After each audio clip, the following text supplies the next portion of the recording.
The wedding that never happened.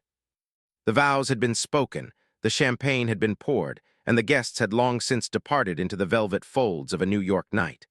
But as Liana Hale stood alone at the window of her new husband's estate, a towering monument of modern wealth in the hills above Lowe's Angels, she knew something no one else at that wedding would ever believe. She hadn't been kissed. Not really. Not even on the lips. Sure, there had been a polite brush on the cheek after the photographer begged for a moment of intimacy. There had been dancing, yes, but more like business partners circling each other than lovers starting their life. The public saw the glamour, the elegance, the union of two influential families, but they didn't see the silence. They didn't see the arrangement. They didn't see her heart breaking in slow motion. Liana's fingers curled around the stem of a half-finished crystal flute of champagne. Her reflection shimmered back at her from the glass. Flawless makeup, sleek auburn hair twisted into an intricate knot, diamond earrings gifted by the Ashbourne family, and a custom Vera Wang gown now wrinkled slightly at the waist. She looked like someone who had it all. But the truth, she was 30 years old, alone, married on paper, invisible in every other way. Behind her, the mansion was so quiet it echoed.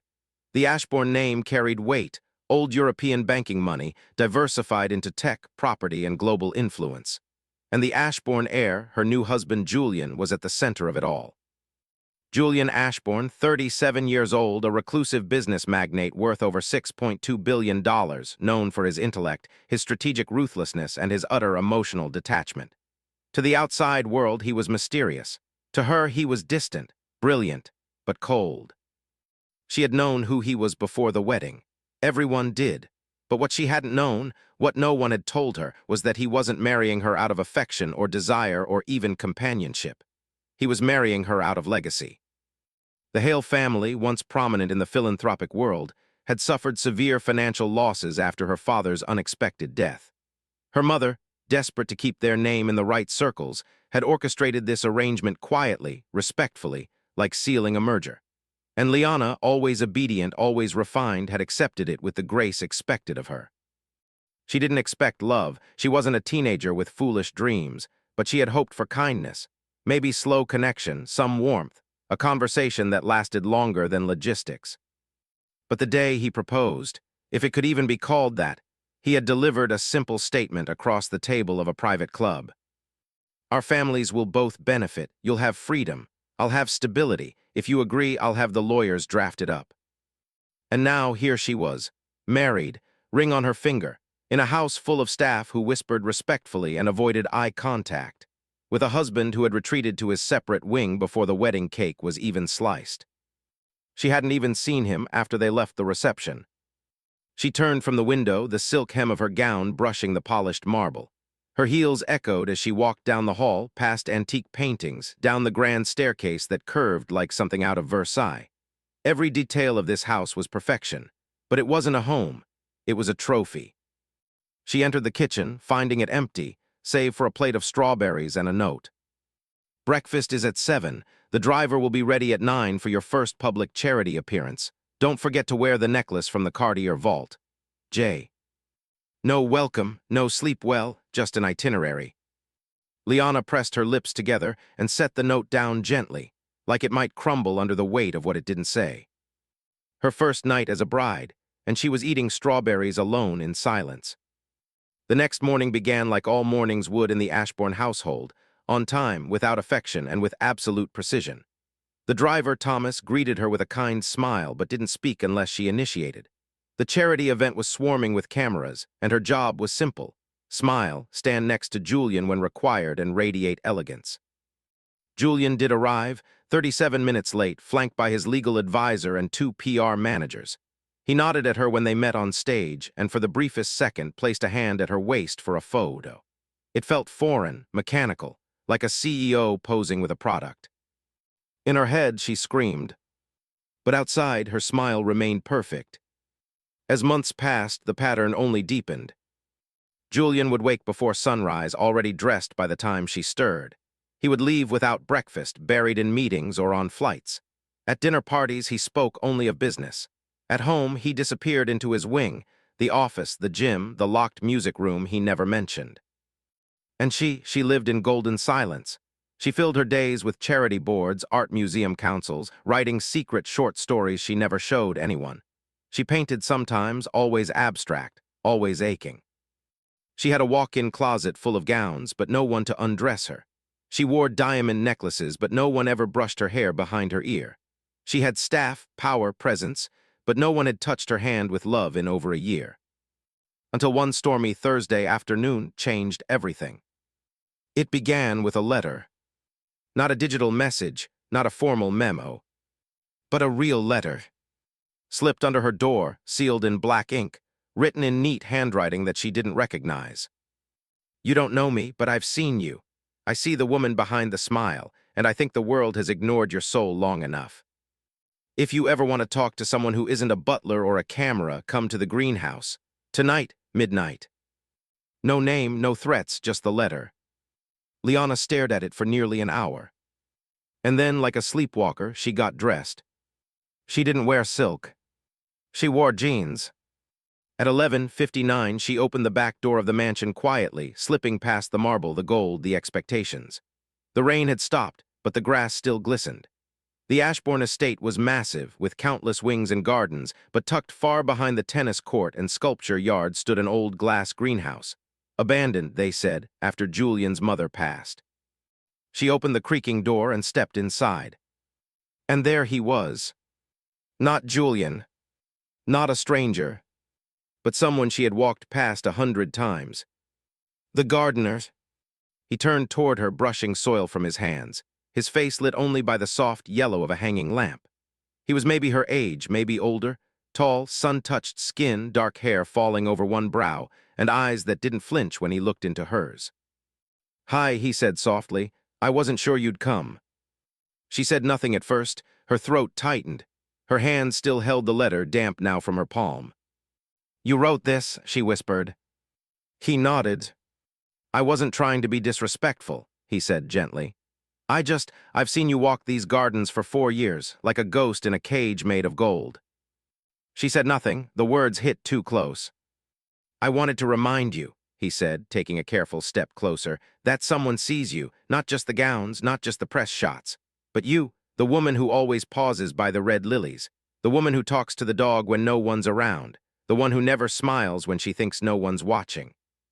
She blinked, and for the first time in years, tears touched her lashes. Who are you? She asked, her voice breaking. My name is Eli, he said simply, and I think your life deserves more than this silence. She stared at him for a long time. Then she sat down, and for the first time in 4 years she spoke. Not as Liana Ashbourne, wife of a billionaire, but as a woman who had been forgotten in her own story. The ghost in the garden. The next morning, Liana awoke before the sunlight reached her windows, the memory of the night before blooming in her chest like an ache she hadn't known she was allowed to feel. For the first time in months, maybe years, she had not woken with that dull, sinking sense of being unseen. She had sat in the greenhouse for over an hour, long after midnight, with a man who wasn't trying to impress her, control her, or ignore her. Eli hadn't touched her. He hadn't leaned too close. He had simply listened. He had asked questions about her, small, simple questions like what color calmed her the most, or which book she always returned to. And when she answered, he hadn't nodded like he was waiting for his turn to speak. He had listened like her words were water in a dry land. It rattled her more than she expected. When she stood in front of the long row of mirrors in her walk-in closet that morning, she barely recognized the woman staring back. The flawless wife of Julian Ashbourne, dressed in cream cashmere and Cartier pearls, stared at herself, wondering if the woman from last night, barefoot in the dirt of the greenhouse, crying without shame, had actually been her at all. Was she still that woman? Had she ever been? Or had she spent 4 years performing a part in someone else's play? Breakfast was, as always, a solitary ritual. Julian was already gone, though a formal printed note on monogrammed stationery had been left in his place at the table. Flying to Zurich, 3-day summit, be present at the gallery event Thursday. His handwriting was flawless. His tone, as always, surgical. Liana set the note aside without reading it twice. It didn't hurt anymore, or perhaps it did, just in ways she'd learned how to bury so well it felt like numbness. But there was a shift now, a hairline crack in the glass of her routine. As she pushed a raspberry across her plate, she wondered what it would mean if she went back to the greenhouse. Was it foolish, dangerous, inappropriate? Probably, but her soul had tasted something, freedom maybe, or humanity. Whatever it was, she couldn't stop thinking about it. She spent the afternoon in the art room she had quietly renovated in the East Wing, away from staff eyes. Canvas after canvas stared back at her, mostly abstract work in vivid, angry colors. She hadn't painted in over a month, but today her fingers itched. She picked up a brush, dragged it through a swirl of burnt sienna, and let the silence speak for her. Long strokes, violent edges, and somewhere in the middle something tender, something like a memory that hadn't happened yet. By evening, she couldn't help herself. She walked the grounds, casual but intentional, drifting closer to the greenhouse like she didn't notice where her feet were going. When she opened the door, it was empty. She wasn't disappointed, exactly. Eli hadn't promised anything. But she stood there in the middle of the plants, letting the warmth of the enclosed air wrap around her. And then, behind her, the creak of the door. "You came back," Eli's voice said, not surprised but not expectant either. She turned. He was in a faded button-down, rolled sleeves, a smudge of soil near his collarbone. He looked like someone who lived in the real world, someone who worked with his hands, who knew what effort and sweat felt like. It was strange how attractive that suddenly was. "I wasn't sure if you'd be here," she said. "I always am," he said simply. "This place. It's the only part of the estate no one controls." They sat on opposite benches, a wide ficus tree between them.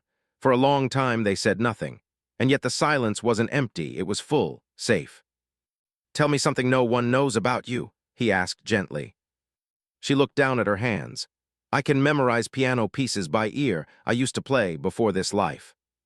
"Why'd you stop?" She smiled sadly. "Because there's no piano in this house, just walls that look good in photos." Eli nodded. "I can build one." Her eyes snapped up. "A piano?" "A simple one, not for show, for sound, for you." She laughed quietly, honestly. "Are you always like this?" "Like what?" "Unreal." He didn't reply, he just looked at her. Not at her jewelry, not at her waistline, but at her. They spoke until the greenhouse darkened completely, until the only light left came from the moon washing through the glass ceiling. She told him things she had never said out loud, how lonely it was to be praised for her posture but never asked how she slept. How the staff admired her politeness but never dared ask if she was happy. How even her mother called her lucky for marrying into legacy, not love. Eli didn't offer empty words, he didn't try to fix it, he just existed there with her, and it was enough. Days passed like chapters. Julian returned from Zurich but never asked how she was. He barely noticed that she had stopped wearing heels around the house or that she had moved her favorite books into the sitting room. He didn't comment when she declined a charity dinner, nor when she disappeared into the gardens more often. And he certainly didn't notice that she had started to hum again when she thought no one could hear. In secret, the greenhouse became her second world. Every night she found herself there. Sometimes Eli was waiting, sometimes she arrived first. They never touched, never crossed a line, but in their words, in the quiet spaces between them, something far more dangerous began to bloom. One night she asked the question she had never dared speak aloud. "Do you think he ever notices I'm gone?" Eli didn't answer right away. He looked at the vine climbing the glass beside her. "I think Julian notices what affects his image," he said softly. "But you're not an accessory, Liana, you're not a campaign." Her chest clenched. "Do you think I married him for money?" she asked. "I think," Eli replied, "you married him because you were told it was what strong women do, sacrifice emotion for survival." She exhaled. "I don't know who I am anymore." "You do," he said. "You're just buried under silence."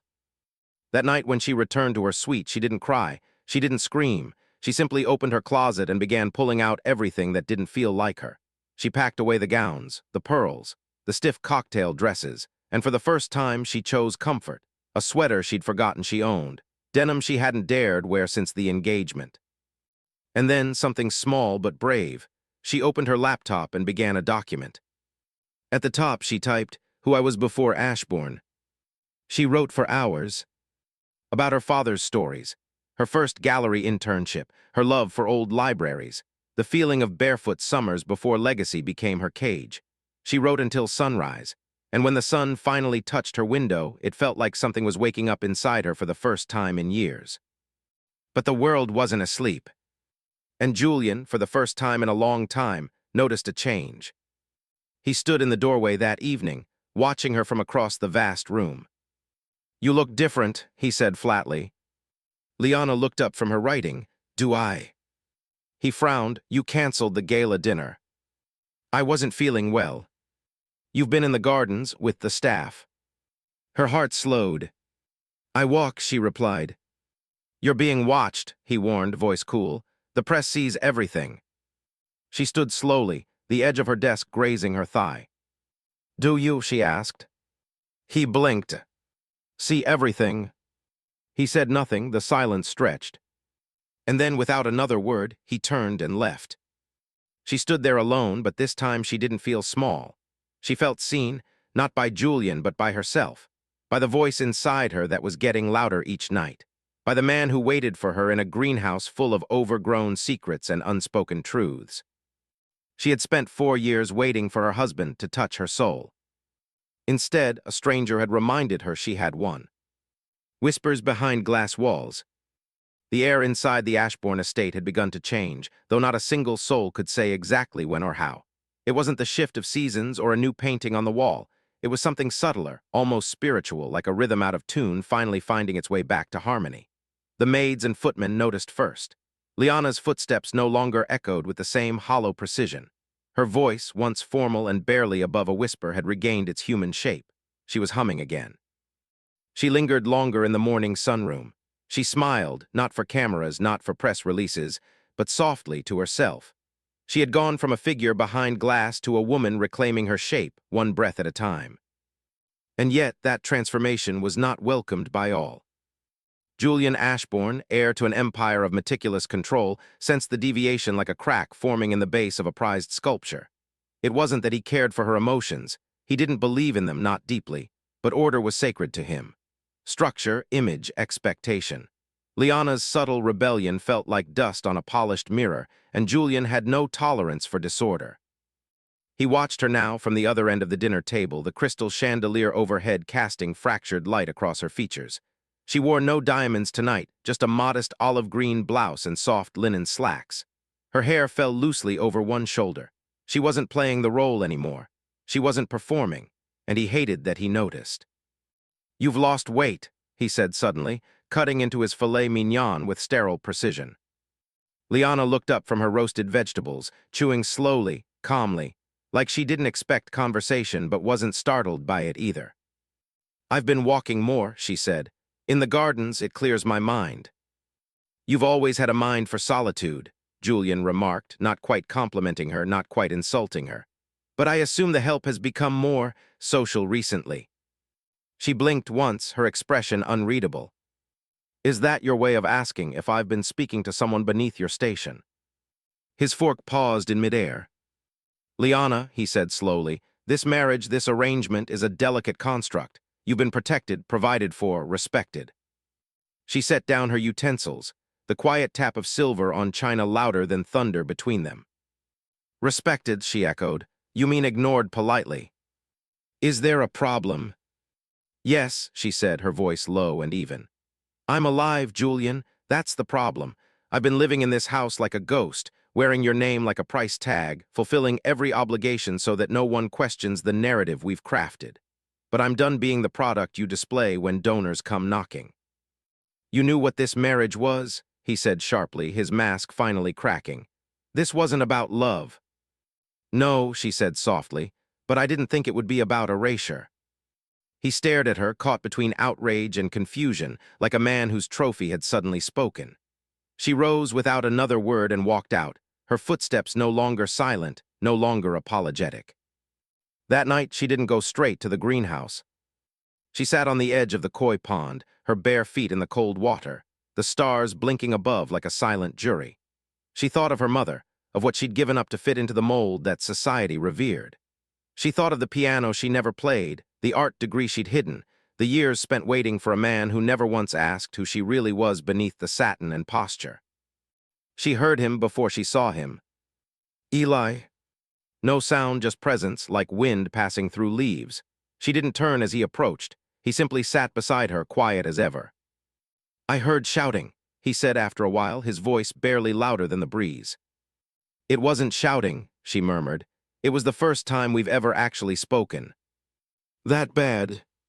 She looked at him now, truly looked. Not bad, just honest finally.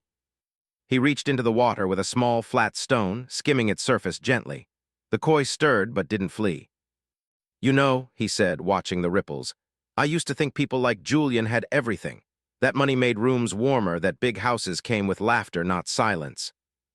And now I see that the bigger the house, the easier it is to lose someone in it. She smiled, sad, knowing, that's beautiful. It's true. They sat like that for a long while, and when she finally turned to him, she felt the question rising like a tide in her throat. Why do you talk to me? Eli tilted his head slightly. Why wouldn't I? Because I'm someone's wife. Because I'm the wife of your employer. Because this, she gestured around the estate, is a world that's not supposed to bend toward people like you. Funny, he said quietly, because I think you've been bending away from yourself just to survive in it. The words struck deeper than he probably intended. She looked away, ashamed of the tears she could feel rising. I don't want to be this person anymore, she whispered. Then don't, he said. It's not that simple. Maybe it is, Eli said gently. Maybe becoming who you are is just a matter of saying it out loud and not apologizing for the sound. The next day, the estate felt different again. Liana didn't just walk the gardens, she wandered them with purpose, notebook in hand. She studied every corner of the property and began sketching plans for a community program. Art workshops, a reading pavilion, a space to be alive again. She spoke to the staff, really spoke to them, not as a porcelain figurehead, but as a woman learning how to belong in her own life. When Julian returned from a midday conference, he found her in the West Library, surrounded by sketches and open books. His eyes narrowed. What is all this? A proposal, she said, not rising, to repurpose the Ashbourne land. For what purpose? For meaning, she replied, looking directly at him.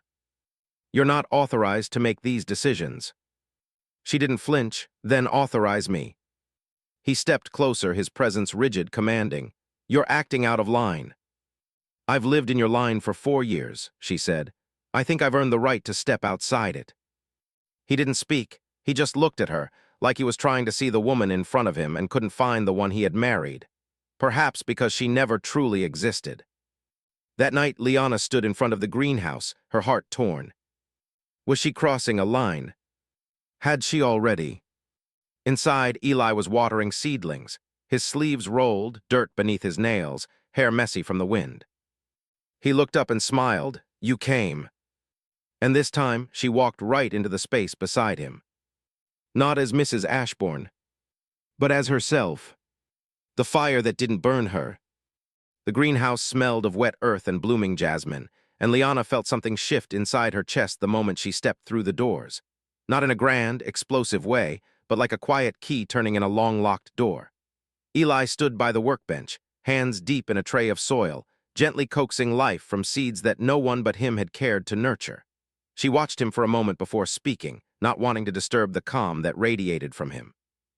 He didn't wear wealth or power like armor. He wore humility like skin. And in a world where status meant everything, his simplicity was the most disarming thing she had ever known. I brought you something, she said softly, holding up a rolled canvas tied with a ribbon. He looked up, wiping his hands on a rag as he approached, his brow raised with curiosity. What is it? My first painting in years, she replied, a bit nervous now that she was revealing something of herself. Not for galleries, not for approval, just what I've been feeling. He took it from her gently and unrolled it across the wooden table. It wasn't polished or marquetry. It was raw. Bold swipes of color burst like storms across the canvas, anger, grief, liberation, all tangled together. At the center was a single figure, faceless, arms raised as if tearing herself free from invisible chains. Eli said nothing for a long moment. Then he reached out and touched the edge of the painting, reverent. You're not just breaking free, he said. You're blooming out of the fire. She looked at him and smiled, more deeply than she'd smiled in years. That's what it felt like I've been burning, but for the first time I didn't burn away. I became something new. He nodded slowly, and you'll never fit in that old cage again. Liana wanted to say something more, something about how just his presence had become a lifeline, but her words stalled when she realized how close they stood. Inches, a breath. A wrong step could shatter everything, and yet for once she didn't feel shame for wanting more than silence. Their eyes held each other's for just a second too long before she stepped back. "Thank you," she whispered, "for seeing me before I saw myself." Eli didn't respond. He didn't need to. The way he looked at her, steady, unshaken, unafraid, said more than words ever could. But outside the greenhouse, beyond the comfort of dirt and vines, the world was still turning, and shadows were forming. Unbeknownst to Liana, a private security report had been sitting on Julian's desk for 2 days, quietly filed by a concerned estate manager. At first, Julian hadn't cared, some nonsensical paranoia about his wife's frequent walks and long evenings in the garden. But something about the way Liana had changed recently. The way she answered back, the way she ignored his authority, the way she had that light in her eyes again, made him open the file. Inside were still photographs, blurry but undeniable. Liana in the greenhouse, with Eli. Not touching, not kissing, but close, intimate in a way that was harder to explain than an affair. Julian didn't explode. He didn't yell. He simply stared at the images, his jaw locked, the old emptiness in his chest folding in on itself like rusted metal. He hadn't loved her, no, but there had been a strange comfort in knowing she was his arrangement, his accessory, his quiet presence in a silent house. The thought that she might be finding joy without him, worse because of someone beneath his class, was intolerable. He called his assistant. "I want the gardener removed, quietly, no press, no fuss, just make it clean." The order was given without drama, without guilt.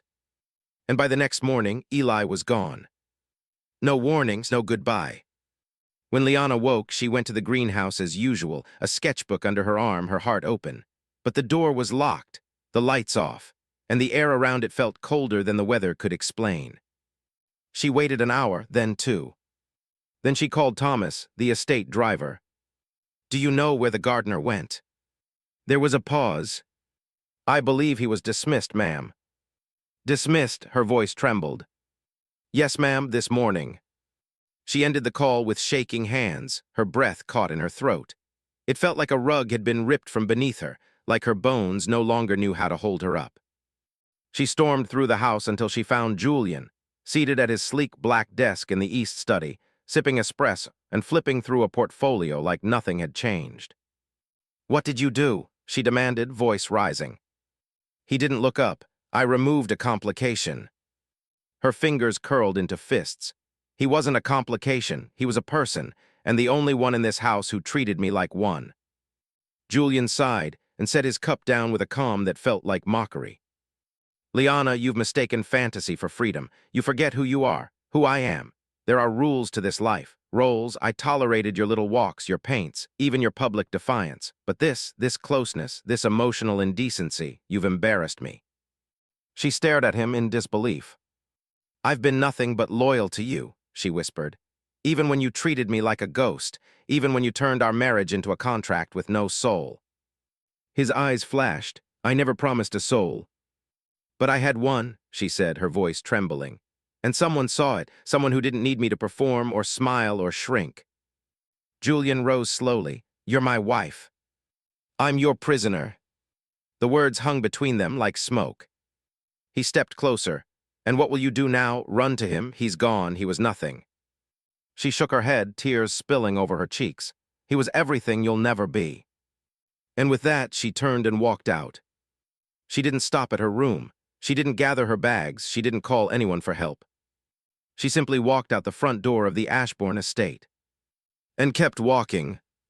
For the first time in 4 years, she didn't ask permission. She didn't leave a note. She just left. And this time, she wasn't coming back until she found the fire again. The woman the world finally noticed. Liana didn't remember how long she walked, nor how far her legs carried her before exhaustion replaced adrenaline, and the weight of what she had just done began sinking into her chest like cold iron. She moved like a woman fleeing a burning city, except the fire was behind her ribs, not in the sky she left behind. She walked until the towering walls of the Ashbourne estate faded into a memory behind her, until the neighborhoods shifted from silent wealth to buzzing normalcy.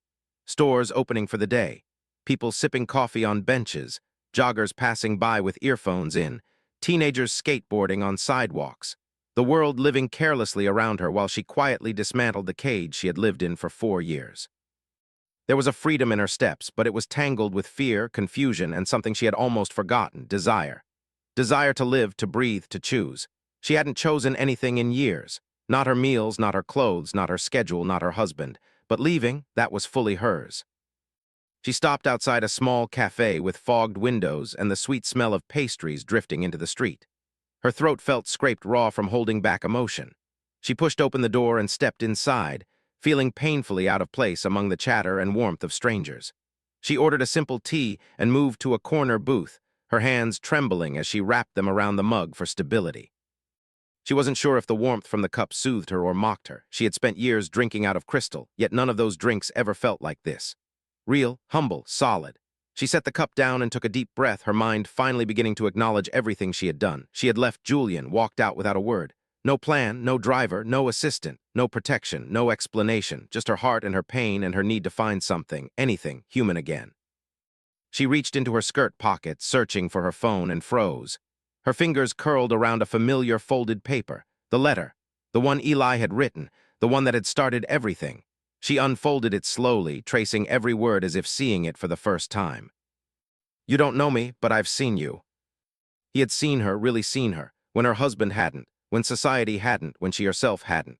She closed her eyes and the cafe blurred around her. Where was he? Where had they sent him? Had Julian fired him outright, paid him off, threatened him? She swallowed hard, her heartbeat pounding with an urgency she hadn't expected.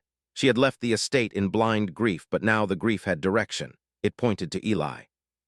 She opened her phone and searched through her messages. Nothing from Julian, nothing from anyone. She didn't know Eli's number. She didn't even know his last name. He had been a constant presence for months, and yet she knew so little about him, except the one thing that mattered. He made her feel alive. She needed to find him, even if only to thank him, even if only to hear his voice again.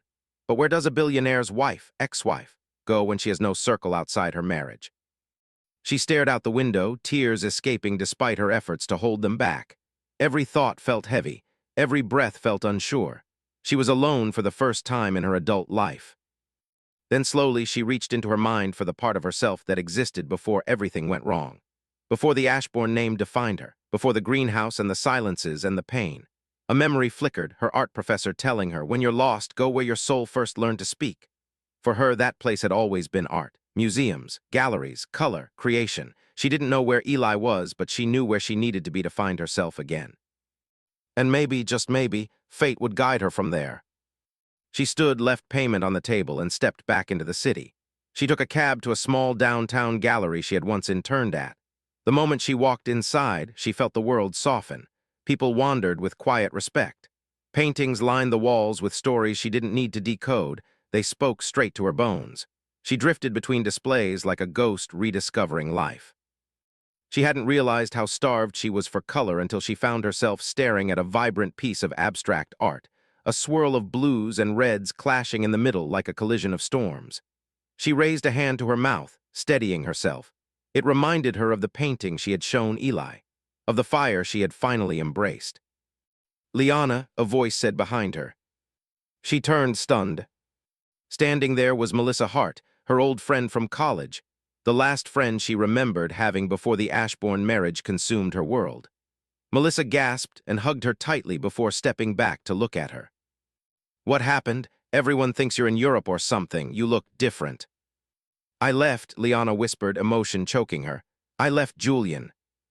Melissa didn't ask why. She simply wrapped her arms around her again, grounding her as if she knew Liana might shatter if she didn't. "You're staying with me," Melissa said firmly. "No arguments." For the next few hours, everything felt surreal. Melissa took her to her apartment, a warm, cluttered place filled with art, books, blankets, and the hum of ordinary life. They talked over hot chocolate and soft music. For the first time in years, Liana laughed, really laughed. The sound surprised even her. But when Melissa asked the question she had been avoiding, the laughter died. "Do you still love him?" Liana didn't hesitate. "I never loved him. I only loved the idea that he might someday try." Melissa nodded. "Then why are you crying?"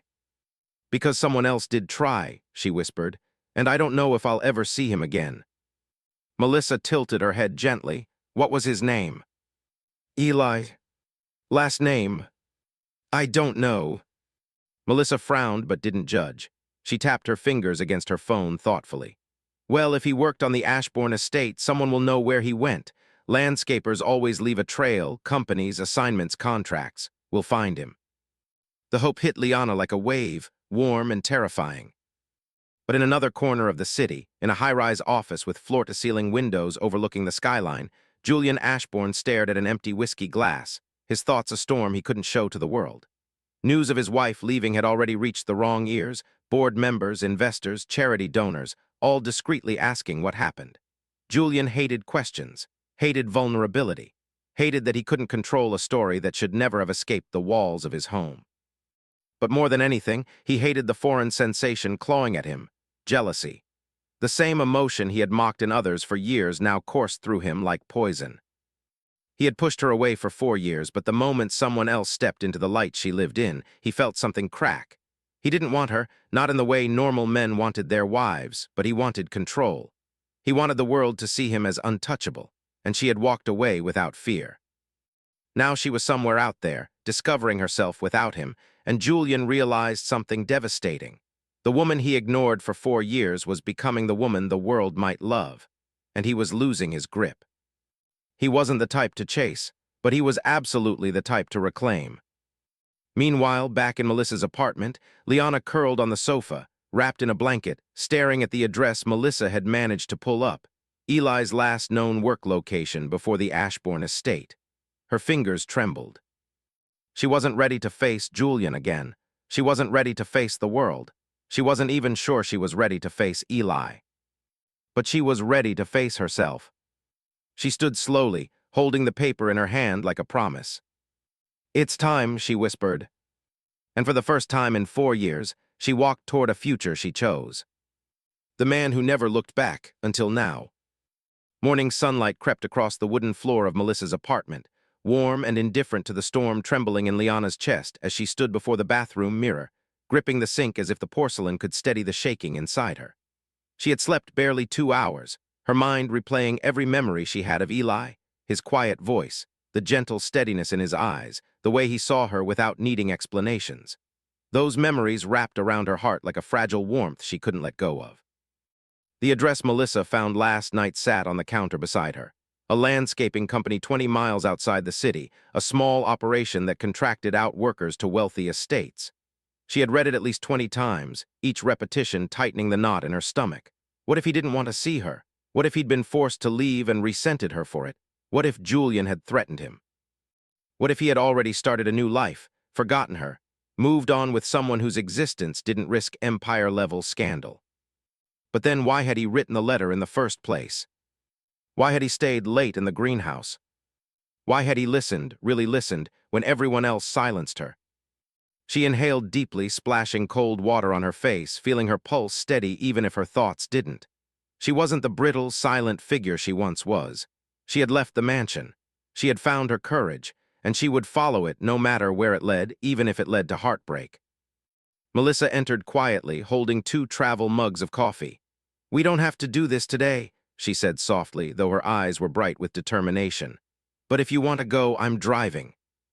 "I have to go," Liana whispered. "I won't sleep again if I don't." 30 minutes later, they were on the road, passing rolling hills and quiet farmhouses, the city gradually fading behind them. Liana sat with the coffee untouched in her hands, staring out the window as telephone poles blurred into thin vertical lines, like the bars of a cage she was finally leaving for good. The world beyond the Ashbourne estate was smaller and quieter, but somehow fuller, filled with life she had forgotten existed. A jogger waving at cars. A mother outside a bakery helping her little girl tie her shoe. Neighbors laughing over garden fences. Ordinary moments that tasted more like truth than anything she had ever known in her marble hallways. The landscaping company appeared at the end of a gravel road, a modest building with green letters reading Sundell Grounds and Gardens. A few trucks were parked out front. Workers in boots and sun hats moved around loading equipment.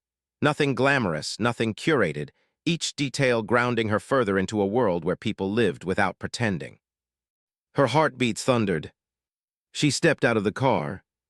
Every breath felt like a question. A man emerged from behind one of the trucks, broad-shouldered, carrying a bucket of tools, and for a split second she thought it was Eli. Her breath hitched. But when he approached, he was older, maybe in his 40s, with a short beard and old-streaked hands. "Morning," he said kindly, noticing her anxious posture. "You ladies lost." Liana swallowed, clutching the small slip of paper. "I'm looking for someone. He used to work here. Eli, I don't know his last name." The worker's expression shifted gently, eyes softening as if her words carried more weight than she meant them to. "Ah, Eli." He set the bucket down. "He's a good man, one of our best." He paused. "Left here a week ago." The world seemed to tilt under her feet. "He left," she whispered. The man nodded. "Said he needed distance from something. Never said what, just packed up and went. We tried calling him for another job, but his number's disconnected. He's gone quiet." Melissa touched Liana's arm, grounding her before she could collapse into her grief. But the man wasn't finished. "He does that sometimes," the worker added. "Goes off-grid, doesn't like trouble, doesn't like hurting people. He's the type who disappears when life gets too heavy just to make sure no one gets caught in his mess." Liana blinked hard, fighting the sting in her eyes. "Do you know where he went?" The man hesitated, then motioned for them to follow him behind the garage. He pointed to a small trailer sitting near the edge of the field, simple, clean, modest. "That was his," he said, "when he was saving up money, lived here before your husband's estate hired him." He looked at her carefully. "You know, he used to come here late sometimes, long after his shift ended, sittin' on that old bench by the fence. Said the stars were clearer here, said it made him feel like he wasn't alone." He studied her face. "Are you why he left?" Liana pressed her lips together, unable to speak. But the truth spilled out in her silence. "Ah," he murmured softly. "Then he didn't leave because of you? Men like him. When they care, they think disappearing protects the person they care about. They don't walk away because they want to. They walk away because they're afraid to get someone hurt." She swallowed a sob. Melissa squeezed her shoulders. "We'll find him," she said firmly. "He didn't evaporate." But before Liana could answer, tires crunched on the gravel behind them. A black Mercedes Maybach rolled in slowly, tinted windows glinting under the sun. Liana's blood froze. "No, not here. Not now." Julian Ashbourne stepped out, immaculate in a charcoal suit, hair perfectly in place, eyes burning with a cold rage she had never seen directed at her before. For the first time since she met him, he didn't look like a silent storm. He looked like a man who had lost something he didn't expect to lose. And he wasn't here to negotiate. "Liana," he said, voice steel, "get in the car." She didn't move. Melissa stepped in front of her protectively. "She doesn't belong to you." Julian ignored her entirely, eyes locked on his wife like a hawk targeting prey. "You walked out of our home," he said. "You humiliated me, you embarrassed the family, and now you're chasing a worker across the countryside?" His jaw clenched. "I won't let this ruin everything." Liana took one step forward, not toward him but toward herself. "I didn't leave to ruin you," she said, voice trembling but growing stronger with each word. "I left because you never saw me, not once, not in 4 years." Julian's nostrils flared. "You have no idea what I've provided." "I didn't need a provider," she cut in. "I needed a partner." The worker behind them watched silently, tension thick in the air. Julian stepped closer, lowering his voice. "Come home, now, before this spirals. You owe me that." Liana met his gaze with a steadiness even she didn't expect. "I don't owe you anything," she said quietly. "You had 4 years to care. You didn't. Someone else did in a fraction of that time." Julian's expression twisted, a mix of disbelief, fury, and something more uncomfortable for him, fear. He grabbed her wrist. She yanked it back. The worker stepped forward, ready to intervene. But Liana didn't need help. She lifted her chin. "Julian, this is the first time you've ever reached for me," she whispered, "and it's only because you know you're losing control." He froze. She turned away from him, toward the empty fields, the open road, the faint line of the horizon. "I'm not going back," she said. Julian exhaled sharply through his teeth. "Then understand this, Liana. If you walk away from me today, you walk away permanently." She closed her eyes. Tears slipped down her cheeks. But she didn't turn around. "I already did." Julian stared at her for a long moment. This woman he built walls around, this woman he assumed would never leave, this woman he never thought had the courage to stand without him. And then, with a breath of pure defeat disguised as fury, he turned, got into his car, and drove off. Dust lifted behind the Maybach. Silence fell. Liana crumpled to her knees. Not in weakness, but in release. And the worker knelt beside her, placing a steady hand on her shoulder. "He'll try to find him too," he warned quietly. "Men like your husband, they don't lose gracefully." Liana looked up, determination hardening her heart. "Then we find Eli first." And this time, she wasn't running from her life. She was running toward it. The touch she waited 4 years for. The world seemed unbearably silent after Julian's car vanished down the gravel road, leaving behind only a fading cloud of dust and the echo of everything he had never said during their entire marriage. Liana remained on her knees, breathing hard, her palms pressed into the cold earth as if anchoring herself to something real for the first time in years. The worker's hand rested steadily on her shoulder. Melissa hovered protectively behind her. And yet, despite the presence of 2 people, Liana had never felt the weight of her solitude as heavily as she did in that moment. 4 years in a mansion full of opulence, and she had never once touched the ground with her bare hands the way she did now, kneeling like a woman who finally understood the cost of staying silent too long. When she finally rose, her legs shook slightly, but her voice did not. With determination flickering in her chest, she wiped her tears and looked at the worker again. "I need anything you can tell me," she said. "Where did he go? Did he leave a forwarding address? A storage unit? Friends he trusted? Anything?" The man exhaled slowly, rubbing the back of his neck. "Eli wasn't the type to leave breadcrumbs," he said. "He avoided attachments, not because he didn't care, but because he cared too much. He'd rather disappear than pull someone he loves into trouble." He paused, eyeing her with a look both cautious and compassionate. "But he did mention one place once. Not to me directly. He said it in passing, like a memory that slipped out before he could swallow it back." Liana's heart jolted. "Where?" The man pointed toward the open fields stretching west. "There's a small coastal town about 40 minutes from here. Blue Harbor, quiet fishing community. He said he used to go there as a kid. Said it was the only place he felt like the world didn't expect anything from him." The name wrapped around her bones like a lifeline. Blue Harbor, a place untouched by greed or scandal or the suffocating need to maintain appearances. A place where Eli might have run not out of fear but necessity. A place where he might have gone to protect himself and maybe to protect her. Melissa grabbed the car keys. "Let's go." The drive to Blue Harbor felt endless. Each curve of the road felt like turning a page she had long been too afraid to read. Liana pressed her forehead against the window, watching the world blur into greens and golds, the coastline gradually coming into view like a whispered promise. She wondered what she would say when she found him, if she found him. She wondered if he would even look at her after the chaos she had brought into his life. She wondered if he believed she had stayed safely in the mansion, never realizing she had walked out of the gilded cage the moment they tore him away from her. The sun was beginning to set by the time they reached the small coastal town, painting the sky with streaks of orange and lavender. Blue Harbor was quaint, serene, untouched by the frantic pace of the world she had left. Tiny cafes lined the harbor, boats bobbing gently at the pier, locals strolling with cups of coffee, and the salty scent of the sea drifting on every breath of wind. It was everything the Ashbourne estate was not: alive, warm, welcoming. They parked near the pier.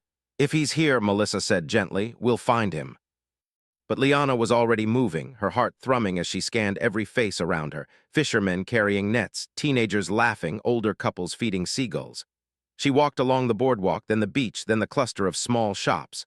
Nothing, no familiar eyes, no familiar posture, no sign of the man who had changed everything.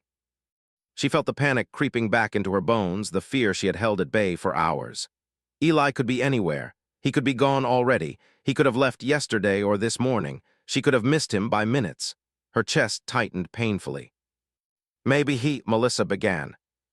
"I know he's here," Liana whispered, her voice trembling. "I feel it."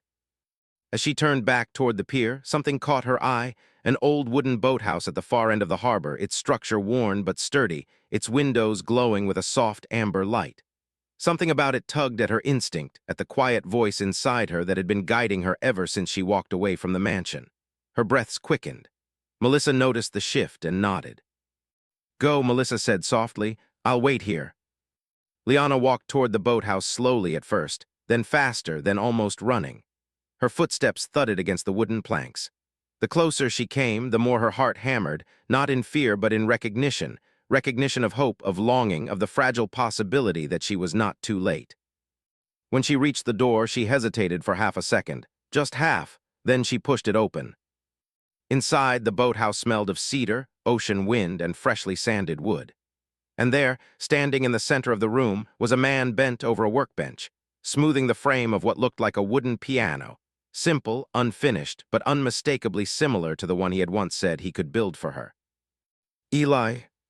He froze when he heard the door, every muscle tensing as he lifted his head. He turned, and when their eyes met, everything she had held together on the long drive shattered. He whispered her name, barely audible, Liana. She didn't think, she didn't breathe. She just moved toward him, each step an unraveling, each breath a silent prayer. He stepped back instinctively, not out of fear but disbelief, the kind of disbelief of a man who had never expected a miracle to walk through his door. I thought you were safe, he said shakily, his voice cracking. I thought you'd stay. Liana shook her head, tears spilling over. He fired you, Eli. He locked the greenhouse. He tried to erase you, but he couldn't erase what you awakened in me. Eli swallowed hard, his breath trembling. I left because I didn't want you to get hurt. I thought disappearing would shield you from him. You didn't shield me, she whispered. You freed me. His eyes widened, pain flickering across his face. Liana, your life is too big, I'm not.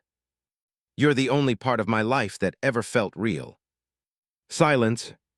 Then tears filled his eyes, not the kind that fall loud and fast, but the kind that gather slowly, painfully, the ones men try not to let anyone see.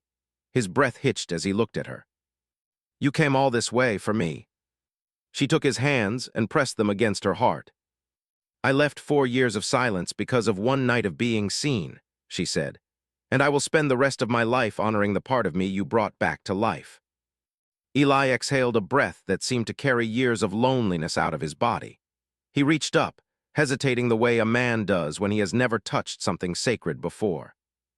Liana, he whispered, are you sure? She nodded, tears shining. I've never been more sure of anything. And then after 4 years of loneliness, 4 years of untouched hands, untouched hearts, untouched souls, Eli reached forward and brushed his knuckles against her cheek. Softly, carefully, like she was light he had no right to touch. Her breath caught. His hand trembled.